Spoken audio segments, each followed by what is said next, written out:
Hello, hello, everyone. This is Ryan Dewey from Nick Unsworth's team over at Life on Fire here. If I could get a couple people to just pop over and let me know how my audio sounds, that would be fantastic in the questions.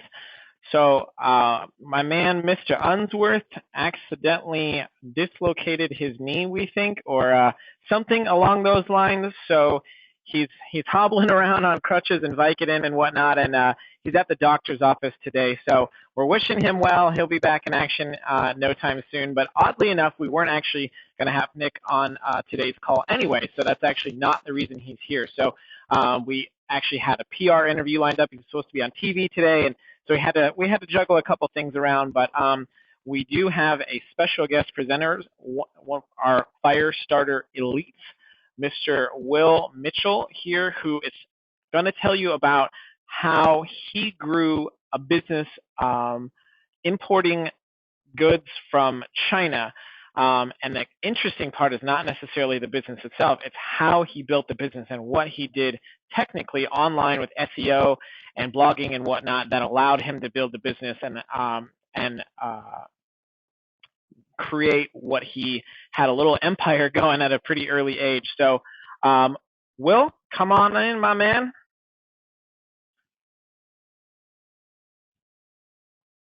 Ryan, can you hear me?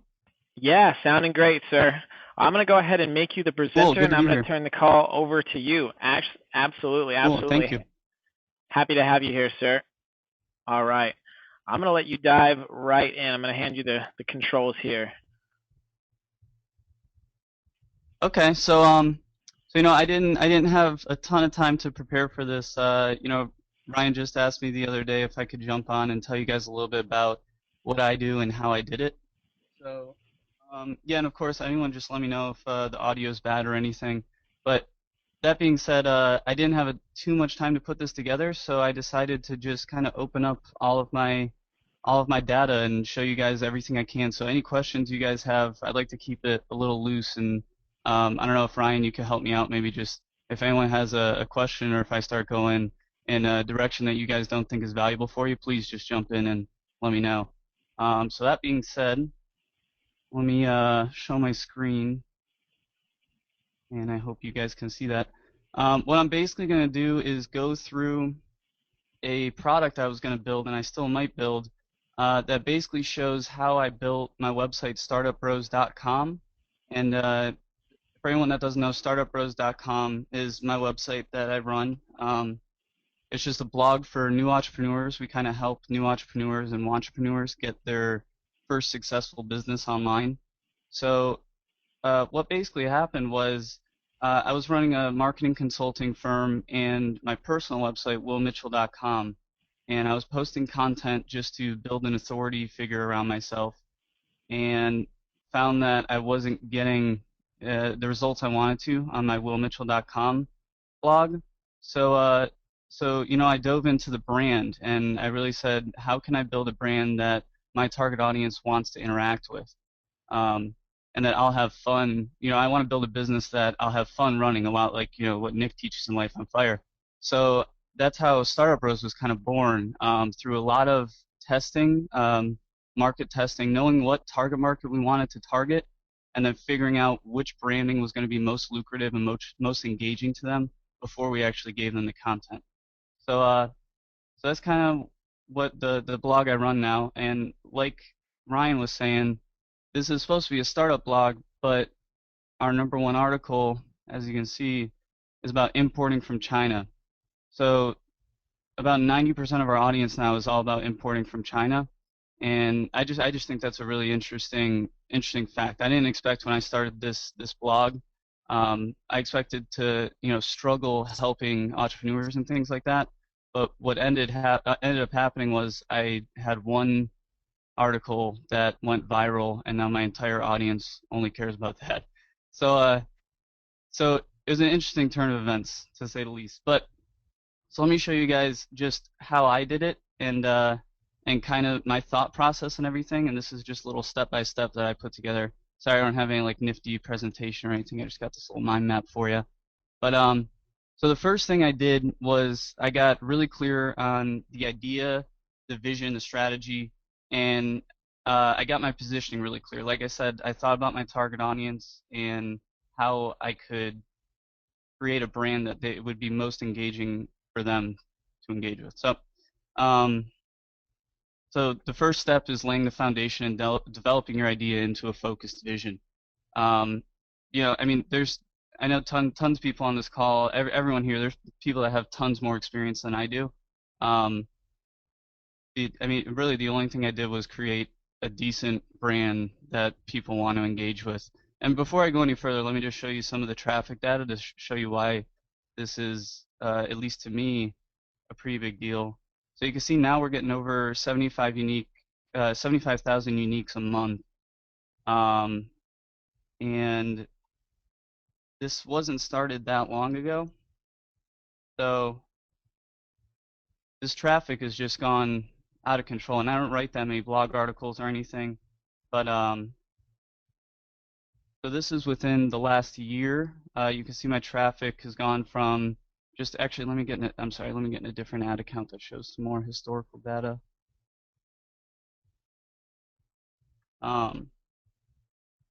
You can see this year with this recent jump, ironically, the day that I got into Nick's coaching program, my traffic just jumped 45%. Look at that. That's not But you can ironic. see that I know, right? That's just Nick's positivity rubbing off on me.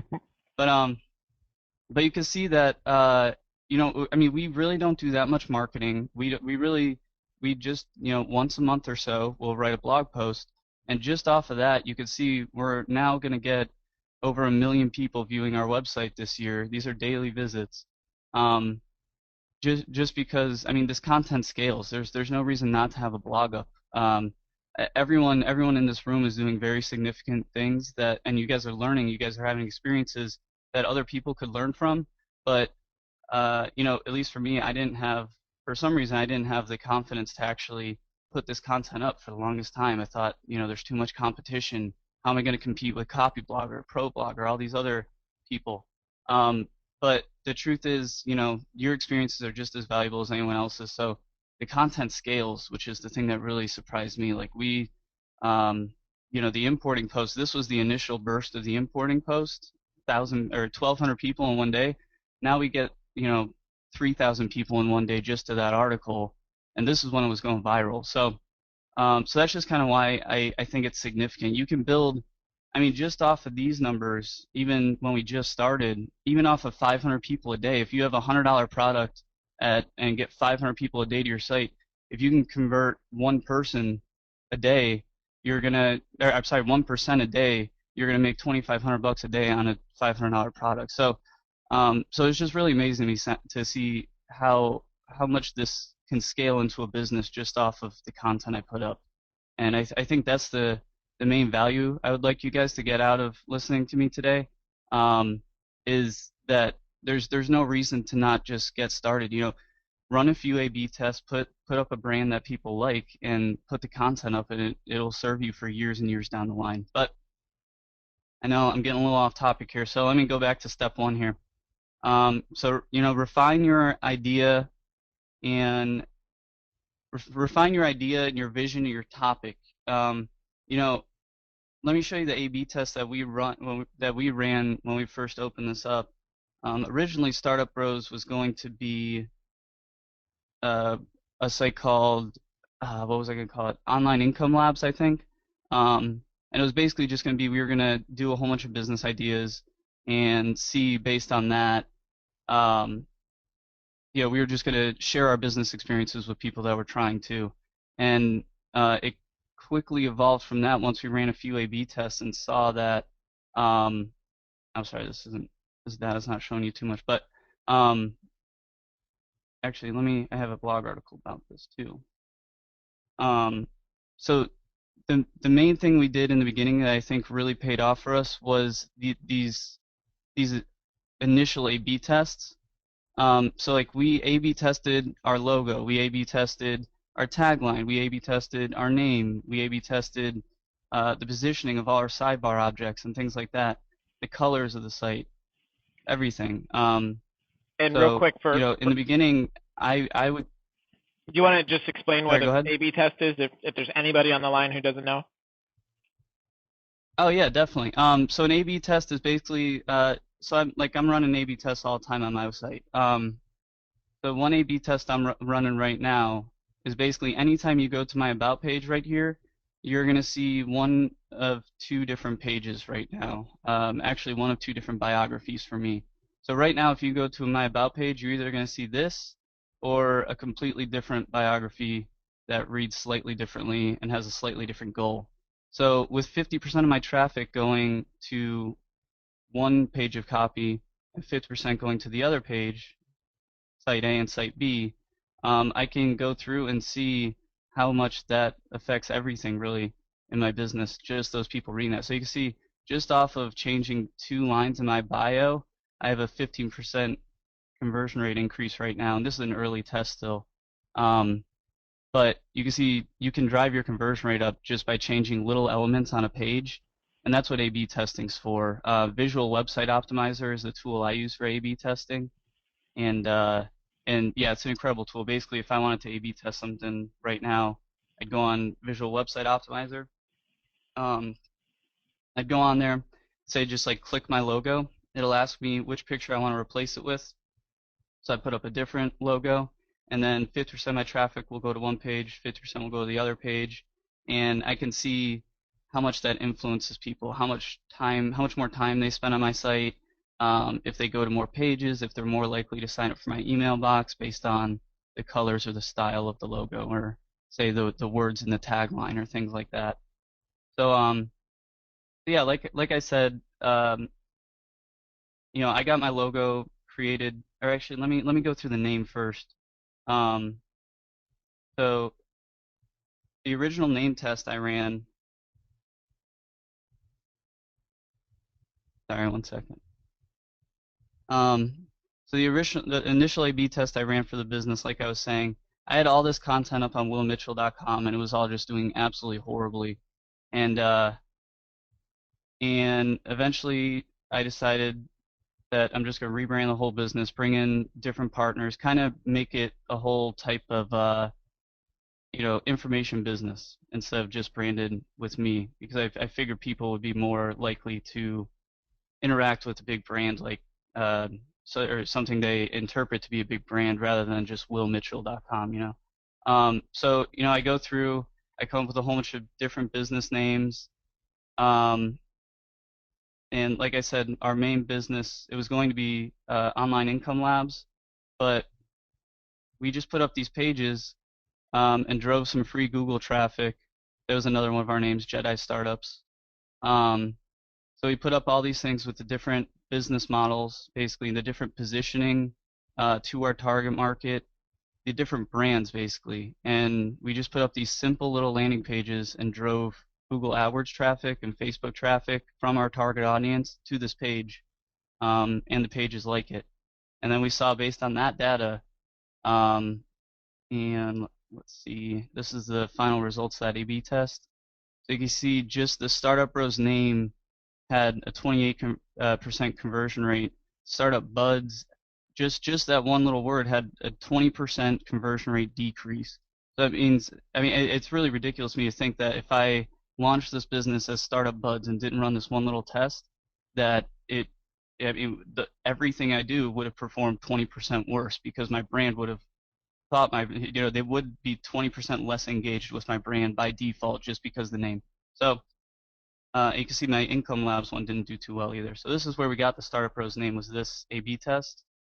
And this is all stuff that I recommend everyone does. I know, people, for some reason, a lot of people don't A/B test. I'm just A/B testing constantly. And you can literally optimize every part of your business to do what you want it to do through A/B testing. And that's really the only reason Startup Bros is a successful blog. I mean, I put literally the content that was on willmitchell.com. I ran a few A/B tests, created a decent brand, and I took the content off of willmitchell.com, didn't even delete it, just reposted on Startup Bros, and it would get thousands and thousands of views. Whereas I would promote my ass off with the willmitchell.com content, and it would just fizzle out completely immediately. So That was one A/B test we ran, was on the name itself. After that, we A/B tested taglines. Um, and then, like I said, we A/B tested logos. This was our original logo. Um, and went through 99 designs, got a whole bunch of new logo designs. And you can see we A/B tested all of these logos, which luckily we had a little bit of traffic, so this didn't take too long. But these were our potential logos basically.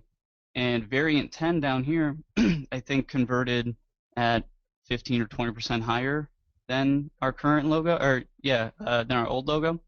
So, I mean, it just goes to show you we changed it just a little bit, and I mean, look at the difference some of these logo differences have made. So these are just things that I don't understand why every business doesn't at least try once, at least in the initial stages. But I guess getting back to our mind map. Yeah, this is awesome, man. I didn't even know you were going to get into that part. So, um, I'm curious, what were some of the primary conversion factors that you were measuring? Was it just one? Was it opt-ins onto your list, or what types of conversions were you measuring when you were doing that testing for your logos and all those little elements? Right. Yeah, and that's a really important, really good question, really important thing to ask. So a lot of people go into these tests without a goal, and that's why a lot of times they won't mean anything. So yeah, it's very important to set a goal beforehand and have a hypothesis and see if it's proven right or proven wrong, and not to fit the data to your decision basically. Um, but yeah, so our only metric here was fill in this email box. If they filled in this, or if they filled in this box, then we had them. Because some of the things, some of the things they had higher time on site. Some of them, which just means we had more interesting copy that they read, but ultimately it was distracting because it didn't drive them to fill out that box, which is the only goal in the Startup Bros brand, basically in the blog, is to bring people into our email list. So yeah, as you can see in here, I had our main goal here was form submits. So this is on the about page test, for example. So this is on the about page right now. I'm running this. So right now I'm testing, this is the form submits. So that's testing this form and this form specifically. So if people fill out those forms, then it'll count towards that. You can also track a bunch of other things, but again, that's my main metric here. So you can see, like, even this is giving me a 15% increase on that middle form, but I have a 15% decrease on this form. But the only reason for that is because when people read through this and picture myself, when people read through this, and my goal with this is to get them to fill out these forms, the inline forms. When people read this and it convinces them to fill out the inline form, then they're not going to click this at any other point. And if they do, then my software isn't going to track it. So basically, that's why you see an exact 15% decrease on that goal. So yeah, like Ryan said, I don't know if I explained that very well, but like Ryan said, you have to be very careful about the goals that you're testing, and to make sure that, yeah, you do have to think that through pretty far. Because just like this, I mean, it's easy to read into the data the wrong way. So start with very simple A/B tests and work your way up as you start to understand and see how things work more. But Awesome. Good stuff, man. So we're getting some questions on this. It probably makes sense for you to keep going so you get through everything that you were planning to, and then we'll save some time for the questions towards the end. But okay, if you guys have questions, pop them in, and give a little context instead of like, what did he just say? Those are always kind of hard to answer like a half an hour later. So, but yeah, keep going with the questions, guys, and we'll definitely save some time for those. So, awesome, good stuff, man. yeah, and I'm really sorry if some of this is probably, I'm probably this I'm butchering this mind map, I guess, but I'm kind of jumping all over the place. This isn't usually what I teach, so I'm just trying to, like I said, if you guys have any questions, like, I know I always, before I had, and I still do, I always try to see like what content is doing what for people, like to see like people's analytics data. So if you guys want to see any data or anything, just pop that in the box too, and I'll show you at the end. But so back to our mind map. You have laying that foundation, and and I guess I kind of went into step two on this, but so yeah, really get clear on your what your differentiator is, why people would even want to read you in the first place. Get clear on who your target market is. Get clear on all those really basic things first, and what you're going to do for your target market. Once you are clear on that, I think then you can start coming up with name ideas, things like that. So that's what step two is here, is deciding on the fundamentals of your business. And that's testing your name, tagline, logo, domain, everything. Testing all your brand elements, right? So step two, making it official, picking a name and other essential elements. So I kind of already talked about this. So go through those branding basics, figure out the colors of your business, figure out a lot of the vocabulary that you use is really important with conversion optimization. So, put up a few different landing pages with, even if you only have one business name in mind and you're just set on that business name, put up a few different landing pages and write, write your copy in a different way in each page, and see if different vocabulary or talking to your target audience in different ways can influence them to fill out that form. Because I promise you it can, and most people just don't try. Most people just go through and come up with one brand language, one brand voice, and just stick to it forever. And it'll work sometimes, but there's always going to be something that works better. I'm still A/B testing. Like I said, I'm A/B testing my about page right now, my bio. So I'm always A/B testing everything, even stuff that works. If I have an idea to A/B test something, then I'll jump on that motivation and do it. So really dig down on that, and I can't stress enough to test it all, and that's basically it. Test it to perfection. The testing will never end. Like we'll probably replace our logo again. We'll replace our tagline maybe as the business pivots and changes.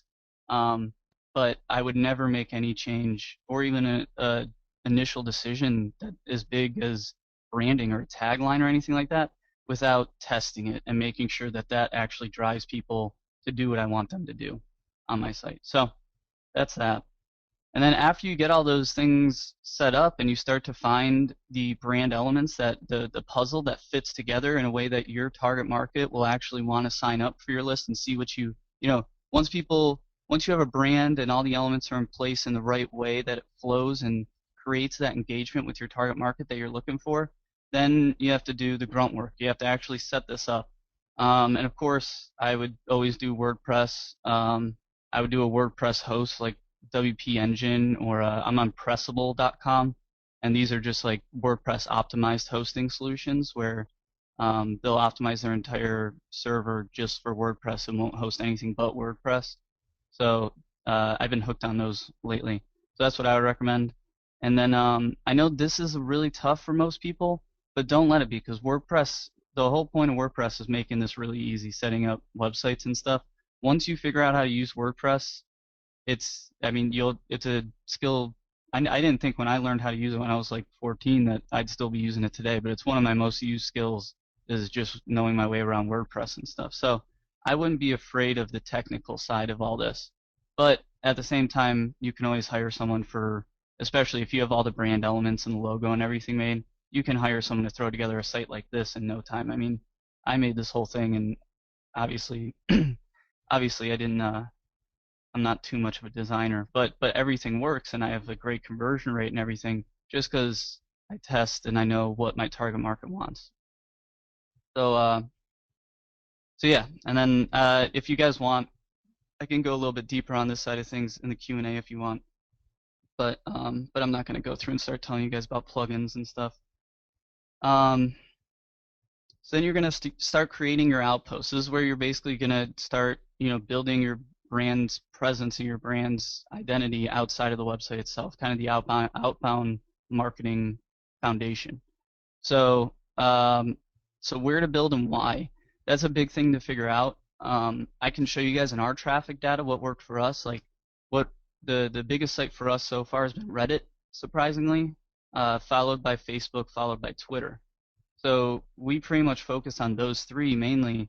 But again, most businesses and even most brands are going to attract different target markets, and you just have to figure out what your audience is and where they're hanging out, and start to lay the foundation that you're going to use later on to promote into those. Um, and then yeah, you kind of let me see what I have next here. Yeah, so and then you're kind of just gonna like plan out what you're gonna do.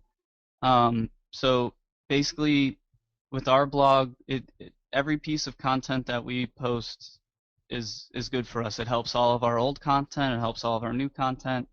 It brings people in from Google, things like that.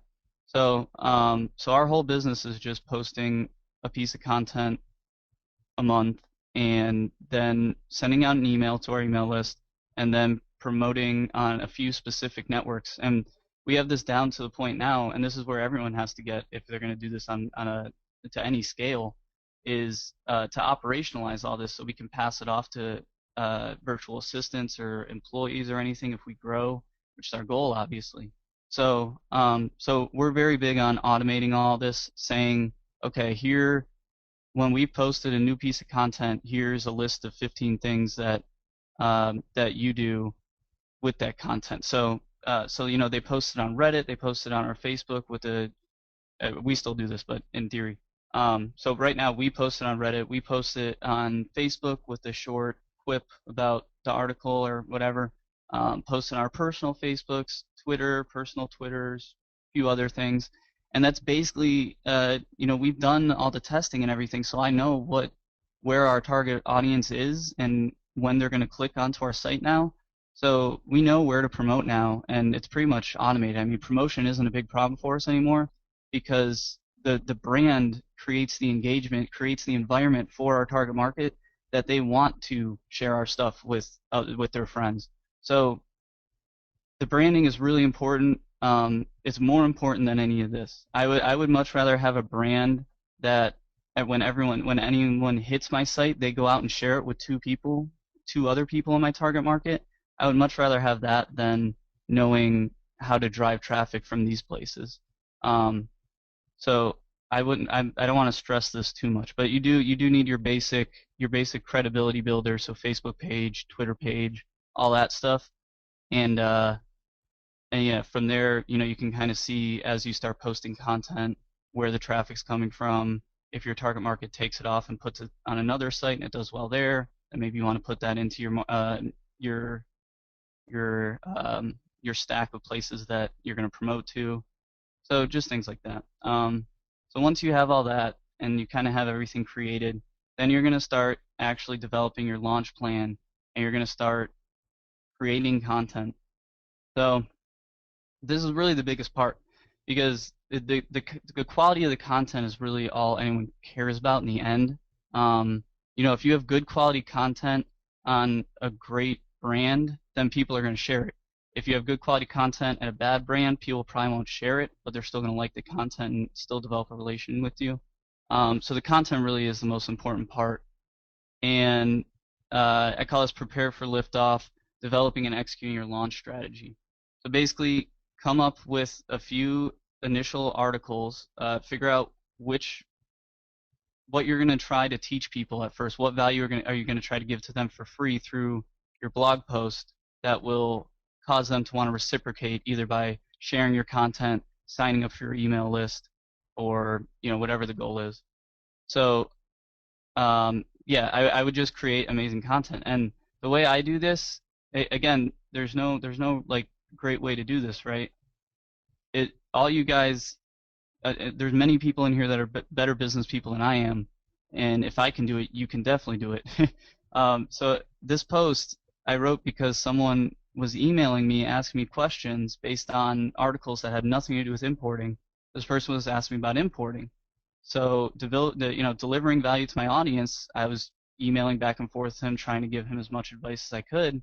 And he eventually asked so many questions, I said, you know what, I'm just going to write a blog post about it. And that's exactly what I did. And it says in this thing that I did this when I was 13 to 16 years old. Obviously not the world's best importing expert in the world, but this article just absolutely killed it. And why did it kill it? Is because I had no intention of getting anything back with this article. I think that's the main reason I did so well with it. Was the only goal with it was to deliver value to my target audience, was to answer the questions that they had.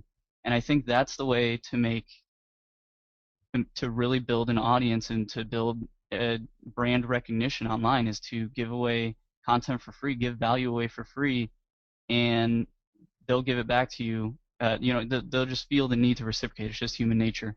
But so you see, I go through here and just go through the really basic things. Here's exactly how I would do it if I was going to do it again.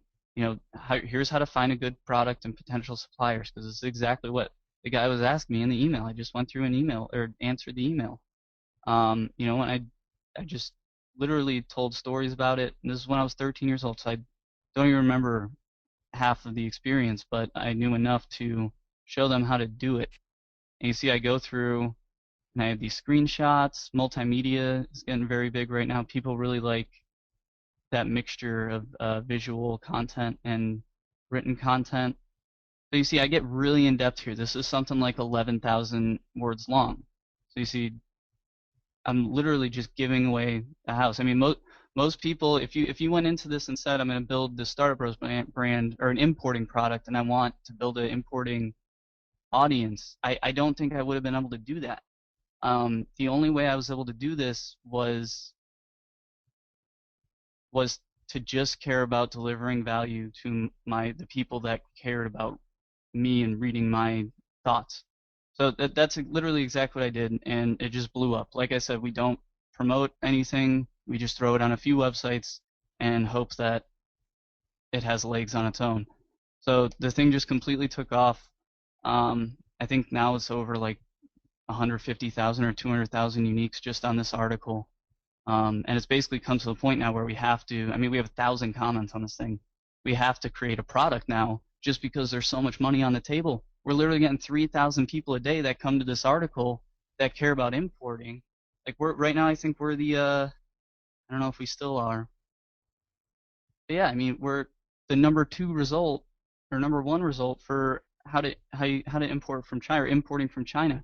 So right now, there's just too much money on the table for us now to not create an importing product. Like I was saying earlier, if we create a $100 product and I can convert 1% of the people that come to this page every day, that's 30 people per day buying a $100 product. So, and that's a business in and of itself, just off of one blog post that we didn't expect to go anywhere, and just based on the fact that I was helping out. I mean, that's really the only way to look at it. So that's how I look at my content now, is just give away everything, give away the house, and that's the way I figure out what products I'm going to build in my business, how I'm going to monetize my business. Is I know what my basic target audience is it's new entrepreneurs, specifically younger ones from 20 to 40. So I built a brand that they're going to engage with. I don't know exactly what topics they need to learn about right now. I don't know what their problems are right now, but I just go out and solve problems. I just answer questions I see people have or people ask me, and in turn, it creates an authoritative figure around me, and people just naturally reciprocate it. And I'm actually helping my target audience, which is how you build a business. So, So that's awesome, man.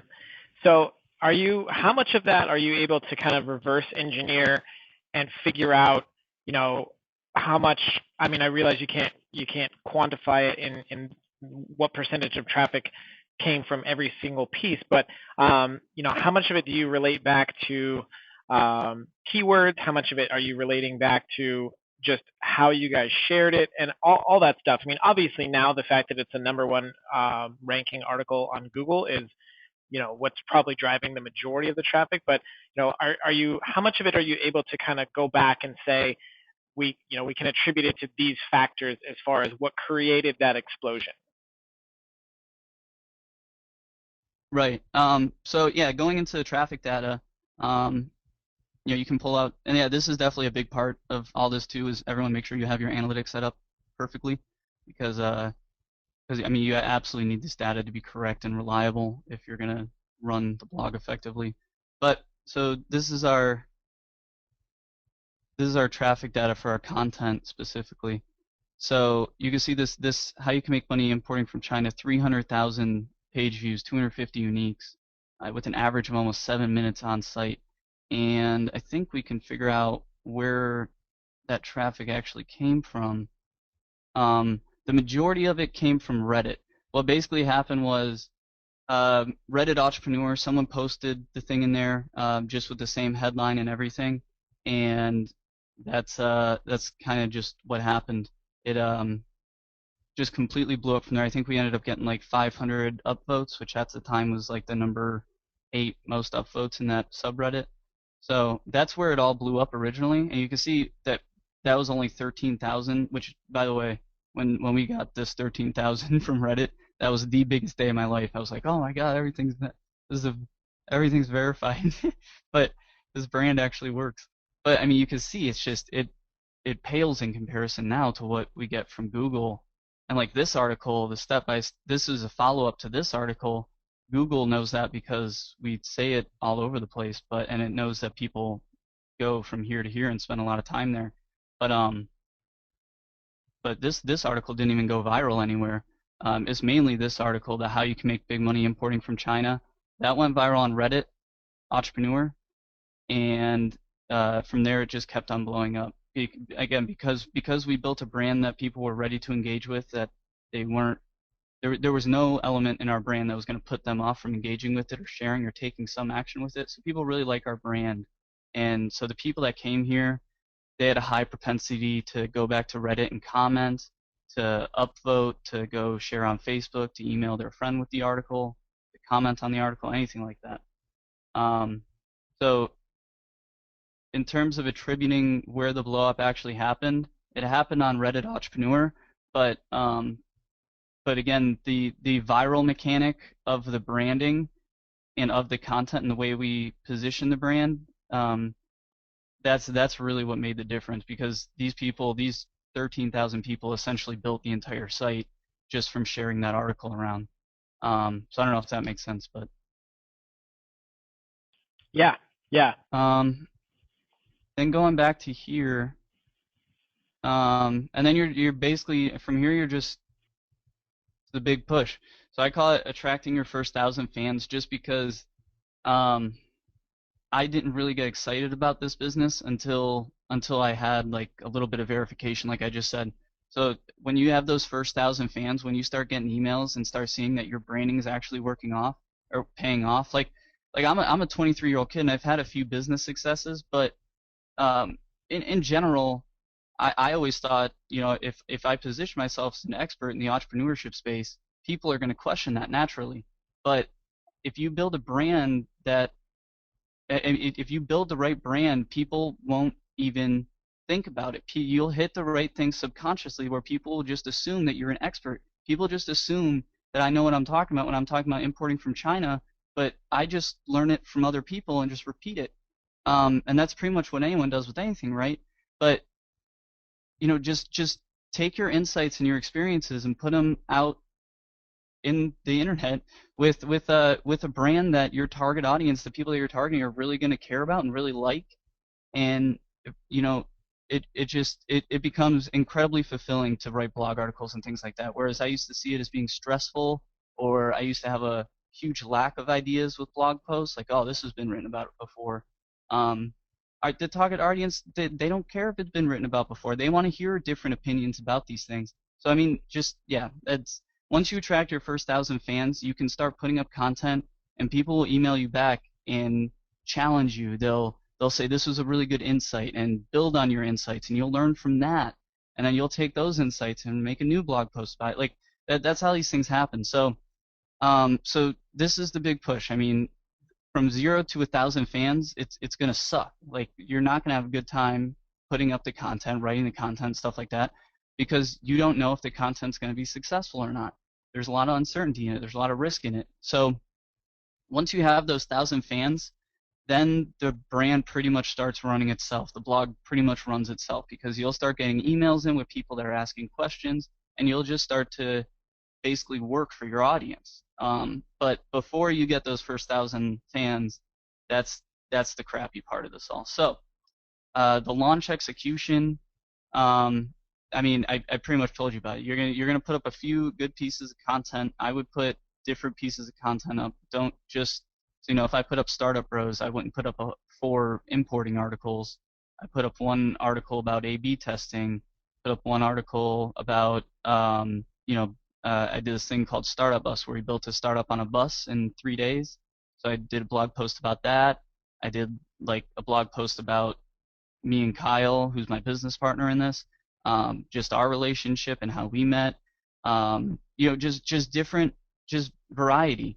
And if one of the posts doesn't work, then people are just gonna click a different post. It's not like the whole brand's gonna fall apart if you have one blog post that doesn't jive with your target audience. But so you execute that launch, put up 5 or 6 pieces of initial content that you really think, that you really put a good amount of time in. Like this importing post, I think took me like 20 hours or something, 15 hours to write maybe, with creating the graphics and going into the data and everything and making sure everything I was talking about was correct. um, so, put up those first few pieces of content, do the promotion, and from there you're gonna just kind of do a lot of trial and error. You're gonna go really deep into that data, like I said, and you're gonna see what content people are actually reading. Like I can go on here without knowing anything else and just look at the average time on site, and one sec. You can just look at the average time on site and see how good your content is. So,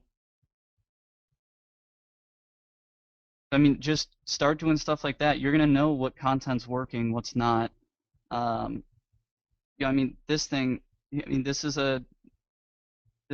video or this article is almost 30 minutes average time on site.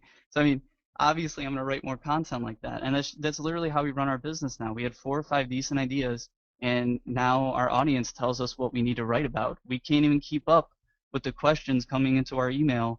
We can't answer them quick enough. We're just literally writing blog posts to catch up with month and 3-month-old emails and stuff like that. Um, so now we're just drowning in the work, and it's kind of interesting because when I started this thing, again, I was thinking, how am I going to compete with Copyblogger, ProBlogger, all these people that have been doing this forever? But it's just not like that because I mean I'm just drowning in work already, and this thing's barely gotten started. So in terms of building your first 1,000 fans, the brand's going to really do it for you. As long as you're focused on delivering value to your target audience and not actually selling anything yet, not asking for anything in return, because they're going to tell you what you need to create and sell to them once you have a blog post that really hits a core string with them, So, so I don't know if I explained that well enough, but that's basically how I did it, was just delivering value, and the brand is the fact that you went through and created an engaging brand already is going to make all of your content that much more effective. Like I showed you, just having a different name than Startup Bros would have made all of our content 20% less effective, 20% less engaging, 20% less memorable. So the brand elements are really what is going to make this push easy for you compared to where most people will put up a blog, like I said, willmitchell.com, and drive traffic there forever, and no one cares about it because it seems like you're just pumping up your own ego, because willmitchell.com. Which, interesting note too, willmitchell.com actually used to have the exact same blog theme, which is thesis, the exact same skin for that. The only differences were the actual content of the website and the logo and the name and everything. So I mean, it just goes to show you it's all about the brand elements. But moving on from that, starting to get down here, monetization, funnels, making the first dollar, all that good stuff, milking the cow. So how to make your first dollar on this? There's so many ways to make money on this, right? So you're literally, if you do this correctly, you're gonna have people emailing you saying, hey, can I give you money for an hour of your time? I mean, people are gonna ask you for coaching. People are gonna ask you for consulting. People are gonna ask you to implement things for them. So I mean, a business will naturally come out of this. So that's really the fun part of it. So how to make your first dollar? For us, we started doing coaching calls and things like that discovered that I couldn't scale it just doing the 20-minute calls, 15 times a day. So we stopped doing that. Now what we've done is, like I said, we're working with Nick now to create an importing product just based on this article. It's just going to be a built-out version of this article with a few other little things that are really going to sell this market really well. Like now I know that these people, their only real problem is they don't want to do any work, right? No one does. They want to know good supplier, good product, and that's all they really want to know. So, I can just make a $97 a month membership course or membership site where we go through and analyze the importing market once a month and say, here's the big movers and shakers, here's the stealth products that are really selling well right now, here's the suppliers that are doing really well, here's the bad suppliers who rip people off. So just creating that, I mean, I would have never known to create that course or that membership site, but now it's just glaring me in the face as purely obvious now. So I mean, that's how you monetize it. Is your audience is going to tell you how to monetize it. You're going to have to monetize it because you have so many people asking you questions about the things that you've written about that the only way to answer them all without driving yourself crazy and without saying, I just can't answer your question. You're going to make a course or something that answers all those questions for them, and you're going to say, hey, listen, I can give limited help, but here's some blog posts about it. They have done really well. People say that they have a lot of value in and of themselves. But if you want to take it one step further, there's also this paid service where, it's all done for you essentially, and here's a bigger course and everything. So, so they're naturally going to tell you how how to monetize them, is my point. And then scaling for success. I mean, this is kind of where I'm at with my business now, so I can't give a ton of insight here. We're having a lot of problems with scalability with this. We have literally too many people emailing us and things like that. So that's why we hired Nick. We're working on expanding our cash flow now. We have all this super high quality traffic, and now we're at a good point in our business now where the first phase of our business was all about building traffic and building that audience, that initial fan base. And now we've gotten to the point where we can stop building a fan base where that's just running on its own now. Like I said, we built a viral mechanic within the brand that people are just the brand's naturally going to carry itself now, at least for right now. So we don't have to do that much other than put out a few pieces of content, promote it to our list, and they'll promote for us. But yeah, I mean, now the big thing for us is going to be how to get money out of it. So it's going to be fun for us this year to shift our focus from building an audience and a fan base to actually extracting. I don't want to say extracting, but actually, doing the actual exchange of value, them giving us money and us giving them the knowledge and service that actually creates a return for them. That's what this year is going to be for us. So that's basically it. I mean, once you have those 1,000 fans, things are going to start running themselves. You're going to basically be working for your target audience, so make sure you really want to work for them before you do any of this. But and then the last thing is just how to expand reach, operationalize, how to do, again, these are the things that we're having trouble with right now. So this is how to build it from where it's at now, how to build it from 1,000 fans to 10,000, 100,000, million fans. How do you change it from, how do you take Startup Bros and make it into the 4-hour work week, things like that. Which, by the way, the 4-hour work week, interesting point, Tim Ferriss actually did the exact same A/B testing method, actually a little bit less advanced than this, a little bit less reliable, to come up with the 4-hour work week name. He basically put a bunch of Google ads up that were exactly the same, except the headline was the different book titles, and 4-hour work week ended up getting the highest click-through rate, so that's what he went with. So I mean, he basically did the same thing. He tested the name, the tagline, the concept, the messaging, the language that he was using to his target audience, and because of that, the 4-hour work week is just a naturally engaging thing, a concept, a brand. So that's basically what you're going to be trying to do here, and what we're trying to do at Startup Bros, and what you can easily do again, if I can do this, then you guys should easily be able to do it because most of you are better business people than I am. And yeah, I mean, we're just making this up as we go, and this is what has worked for us up until now. So yeah, that's that. That's pretty much everything. So I guess I'll do a Q&A now if anyone has questions.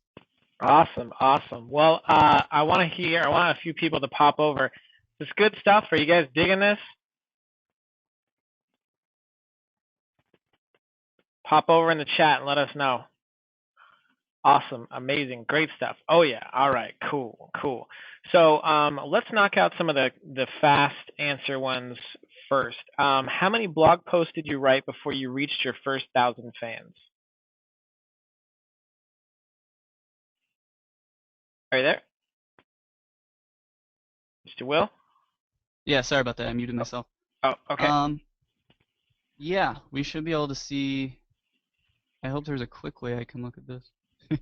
Um, yeah, give me 1 second. I'll scroll Okay. to it. What's the next question while you're doing that? There was a couple more that were real quick. So how are you monetizing it right now? How are you making money right now? Right now, all of our money comes through consulting and coaching still. That's another thing. Again, we don't make a ton of money on this yet, but up until now, we've been focusing on building that audience and everything. And now that we have a huge audience, which again, it's still growing somehow, even though we've stopped trying to build an audience, which is a good thing to see. Now that we're at that point, we're going to really start to dig down on monetization. Because yeah, I mean, it's so much harder. It was so much harder for me to. It's interesting that it's been harder for me to monetize than it has been to build the audience. I thought it was going to be the other way around. Um, but so this was the first blog post we made, and this is just a retarded blog post. Like I said, this was like the piece on me and Kyle. So it just introduces us sort of. And like if you go through this, I encourage everyone to do this because this is basically how I built everything I built is just going through other people's stuff and seeing what works and taking what works. Just a master copier. But yeah, I mean, I would encourage everyone to go through here. Like, we don't talk like this at all anymore. This doesn't work for our brand. We thought it did at first, but the audience will change your brand naturally as you go through it. So just getting started is the most important part. So yeah, so this was our first blog post, almost no engagement. Second blog post was a book report where we literally just like quote a book. That went decently well. Actually, I'll look and see how well exactly that did. And then this was our third blog post, and this was the blog post that I literally took off of willmitchell.com and put onto here. So on willmitchell.com, this blog post had nothing, like literally 80 or 90 views. On here, it's our third most popular blog article. So our first popular blog article was this one that I literally just copy pasted from a brain that didn't work. But and this is also is how we actually make more money on affiliate links and stuff than anything else right now. So this is how we make most of our money is like these little affiliate links and like our resources page here. We call it secret weapons page. Again, A/B testing. Secret weapons converted better than resources. But like all these are affiliate links. So this is where the majority of our money comes from right now. Cool. So I think that actually answers one of the other questions, which was what are some of your favorite WordPress plugins? So they're on your secret weapons page, right? Yeah, most of them are. I'll give you guys an actual look though, since you guys are all advanced. Yeah, I've went through. I'm like obsessive with WordPress plugins and stuff too. So, yeah, if anyone has any questions or anything, or thinks I know a better WordPress plugin, or they don't know why I chose one, you feel free to email me and talk it out.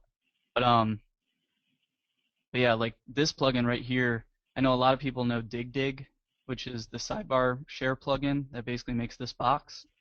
And this one is actually called AA's Dig Alternative, and it's like literally 10 times faster than Dig, and it's free and it's awesome. So like I spent a long time comparing plugins and stuff. One of the really important things that people overlook is site speed, especially for Google. Like one of the main reasons that we're number one here is because our site's really fast, so it has a really low bounce rate. When people go to the site, they typically don't click off back to Google right away. That's because we have such quick load time. The content loads first. Things like that are really important.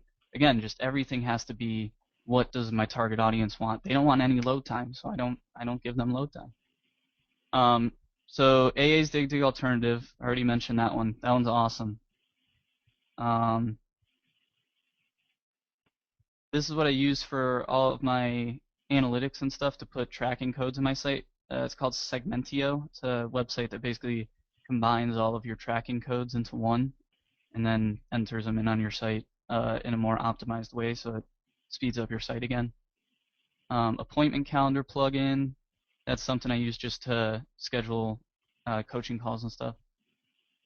WordPress Minify. This is a really good one. This can interfere with other plugins, but if it works for you, it'll really speed up site load speed. So that's a really good one. I'd suggest people try.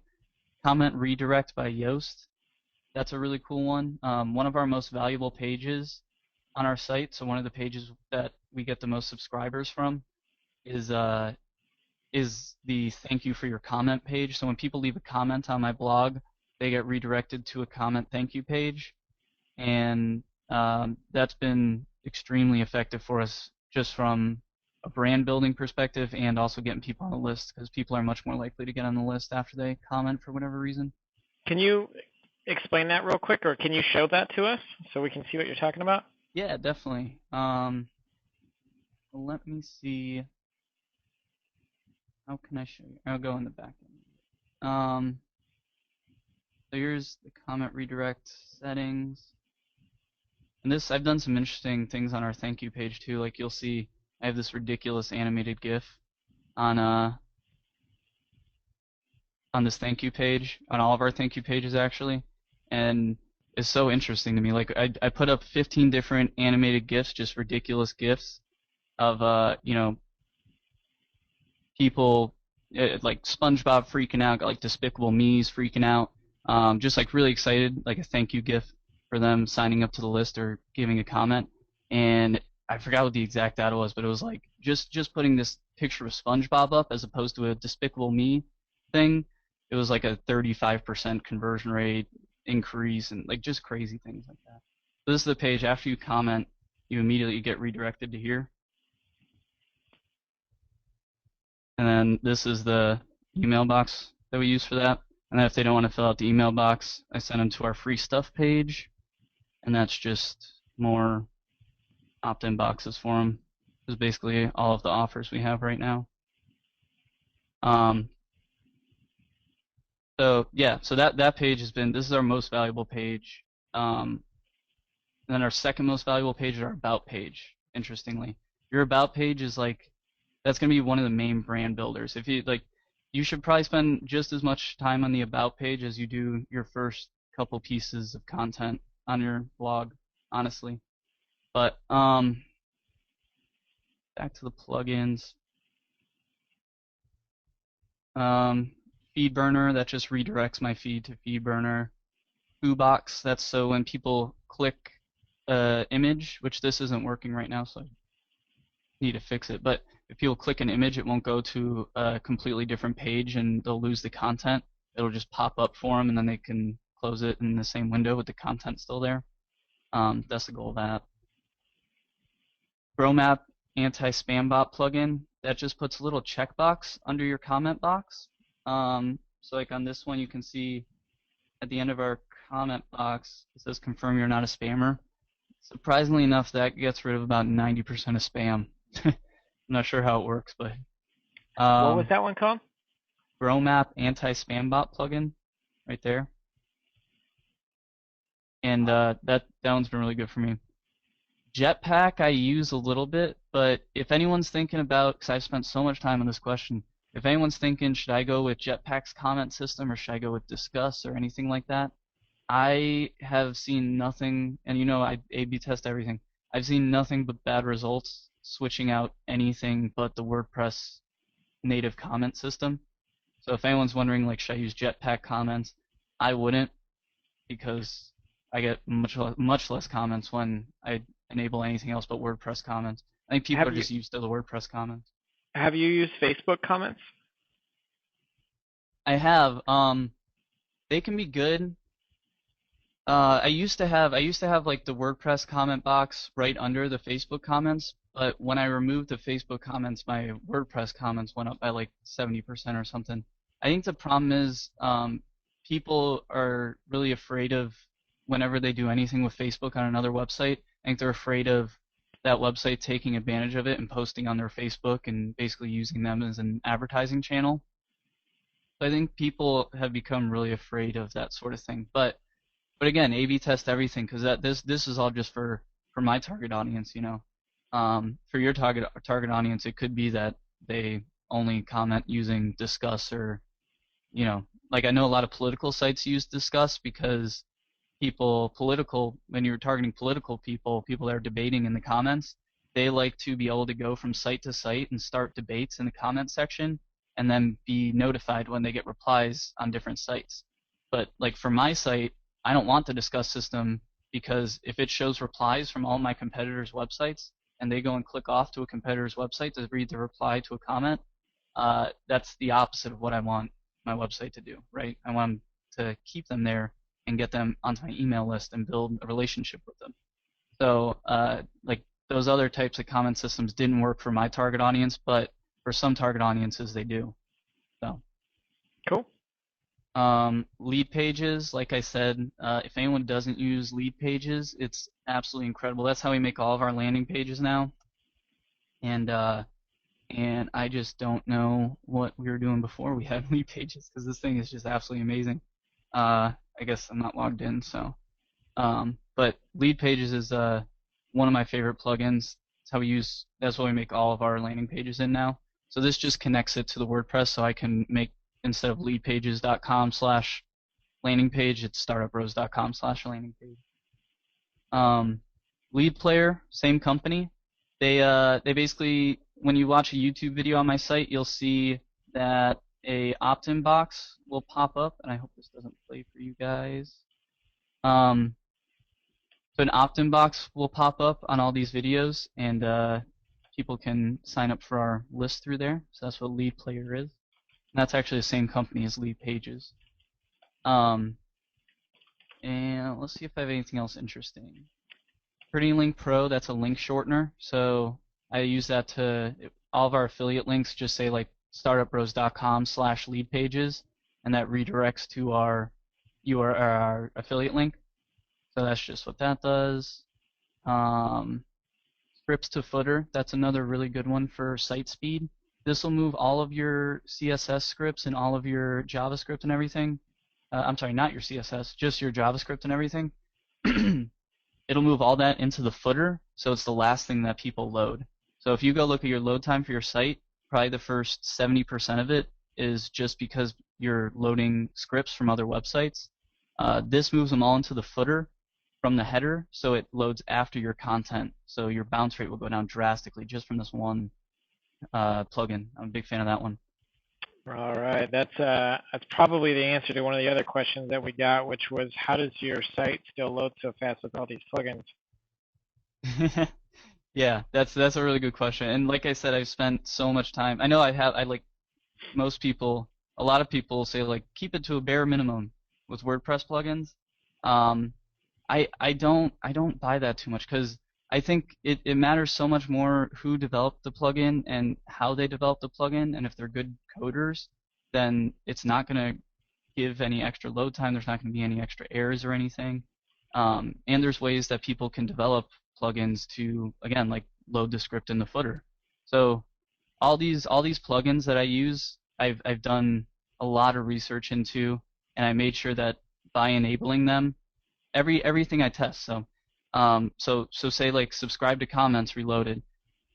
This thing was sending out emails all the time, and I basically eventually I tried turning it off, and I looked at my data. I noted the date that I turned it off, and I said, okay, my hypothesis is that my return visit rate should go up because people won't be as pissed that they're getting these subscribe to comment emails.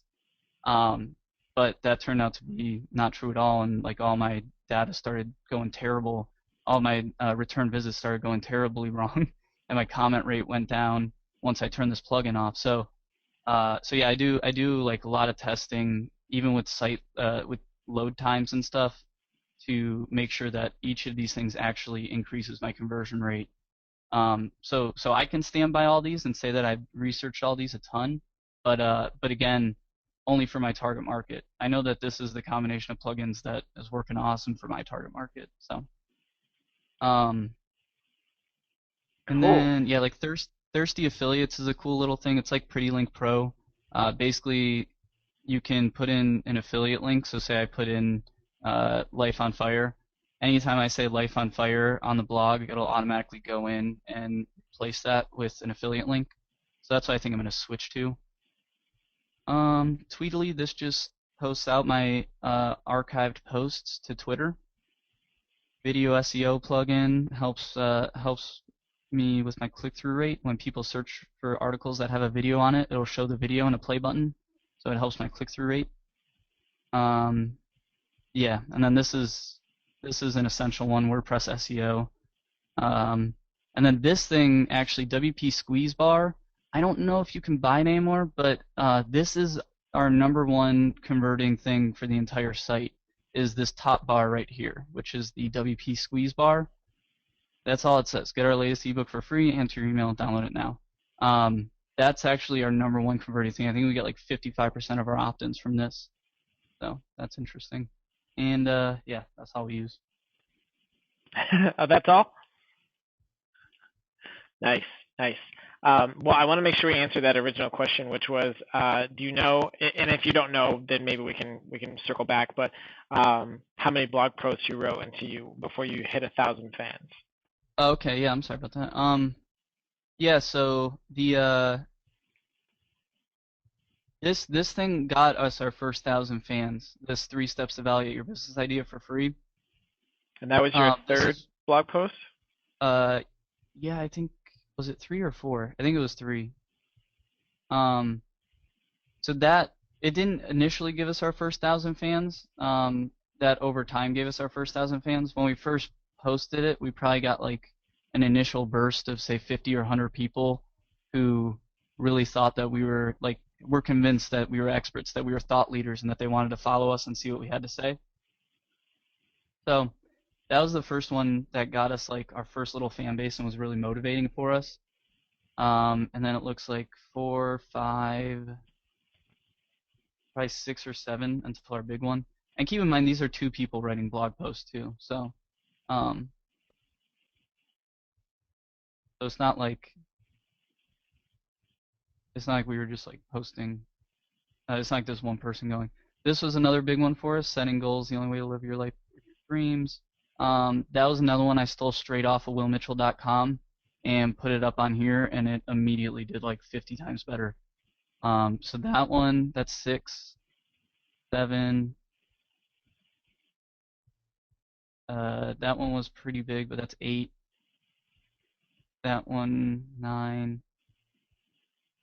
So we probably did like, say, 10 or 15 posts before we had our first post that really validified it as a business. And that was the importing post. Once the importing post came, this was a really big post too. Any post you see with the video on it performs really well for us. So Awesome. and then I do want to look though and see. I'll find out the exact number of posts until we had like the complete blow up. Okay. I've got a lot of people asking if you can somehow share that mind map. Is it possible to turn that to a PDF or something that we could post along with this video? Yeah, probably. I can probably do that. If not, I can take a screenshot or something and just put that up. Yeah, however it can be exported. That's probably the most Yeah. common question we're getting. And then, yeah, it looks like it was the 12th blog post we put up, and the fourth one that I put up personally because my business partner is more of a writer. So the fourth blog post I put up and the 12th total was the importing one, and that was just immediately like the business was completely different overnight. I went to bed, posted this, and I had 10 people talking to me on my email, and no one really gave a shit. And I woke up and had tons of people that thought for some reason that I had been importing millions of dollars of stuff for my entire life, even though I say I only did it for a few years. So, um, so yeah, those although this blog post we were already over 1,000 readers, I wouldn't say 1,000 fans. Um, this blog post is what got that like put the business on a whole different level in terms of our goal from there was to it really changed our goals with the business. So Awesome. I've got another question. When you did the A/B split testing, did you create different pages for each of the logos you had made on 99 Designs? yeah, so this is the cool part about Visual Website Optimizer. So I'll run through and just act like I was going to make a test just to show you how easy it is. So all you do is actually through Segmentio, again, you're going to basically put a little tracking code on your site, and Visual Website Optimizer will detect when people come in, and if there's an element of the page they're supposed to be testing, they'll switch that element out for that person permanently.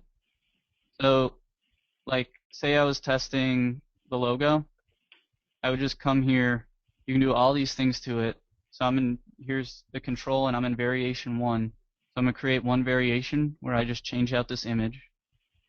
And, you can just pick any image. You can upload images. So here's like literally what we did at one point was put in this different image.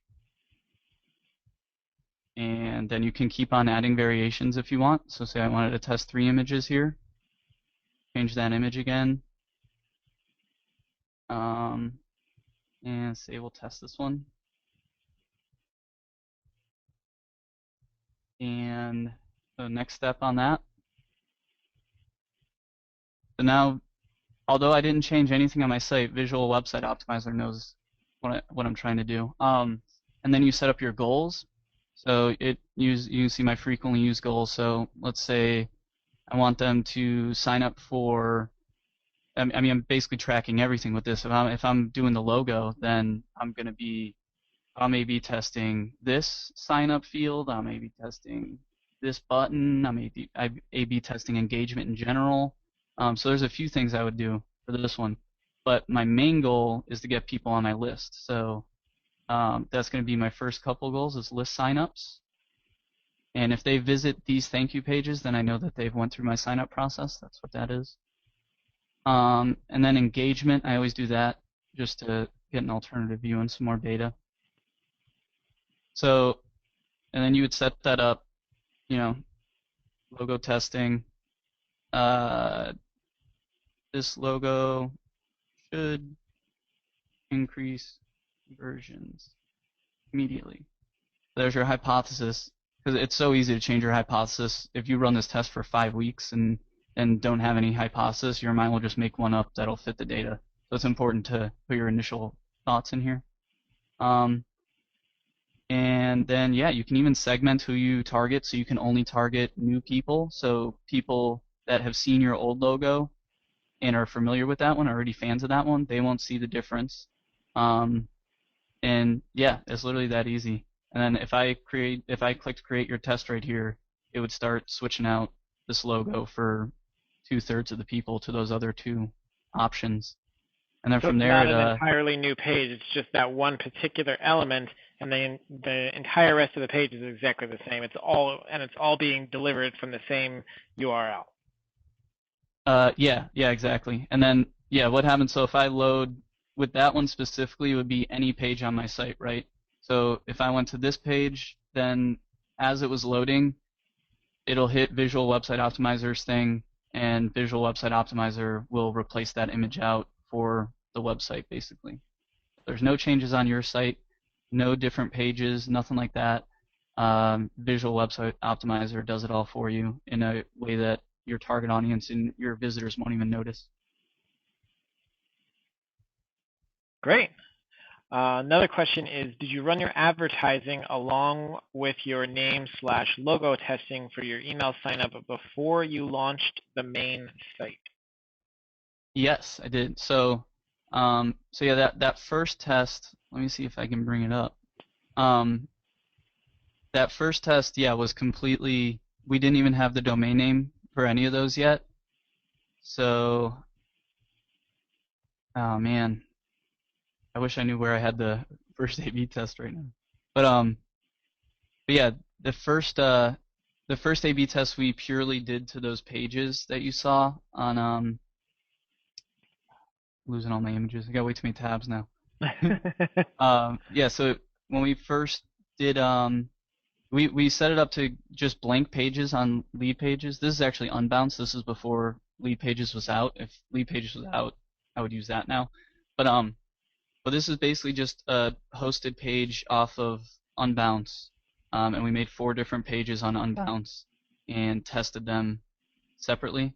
Um, it's a little bit easier to do it now in hindsight through like Visual Website Optimizer and Lead Pages. So with Lead Pages, you would go into your Lead Pages account, create the landing page, um, and then after the landing page is created, the first variation is created, you would go into Visual Website Optimizer and then create a test based on that one page and then switch out all the elements on Visual Website Optimizer. So you're still sending everyone to one page, and Visual Website Optimizer is what's actually changing the brand elements and all the landing page elements for you.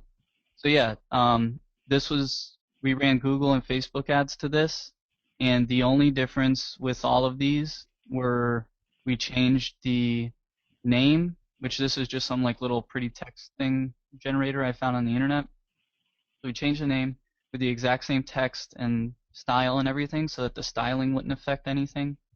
And then we changed this first headline, and the headline was basically what the brand was going to be all about, what that positioning was, and that's what ended up winning. So let me also show you the other one of the comparisons.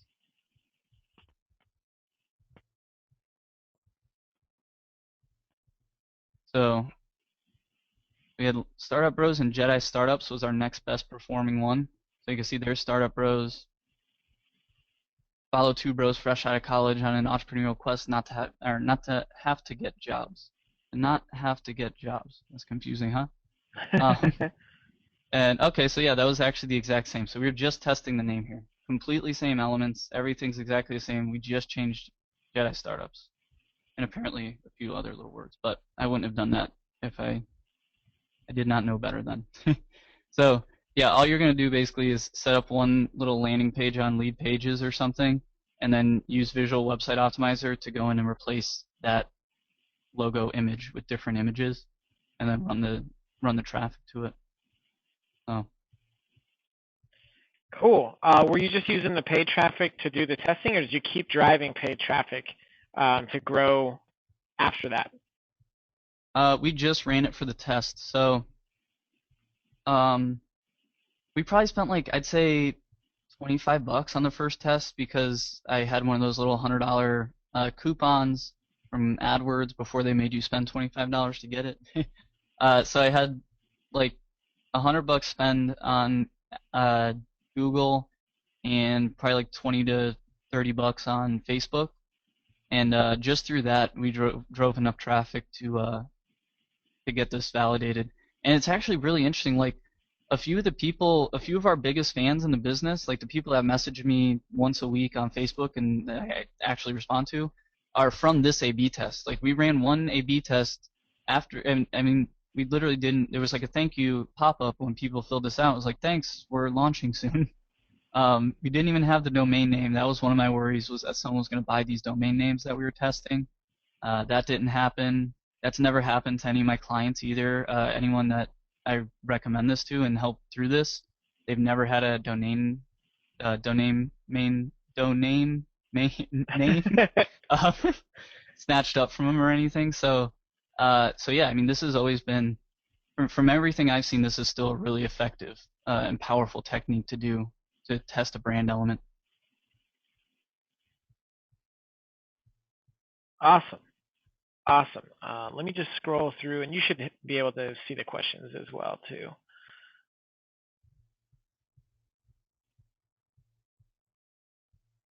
And thank you, Molly, for that's the best question I've ever seen. What's your affiliate link for Lead Pages? Best question I've ever seen.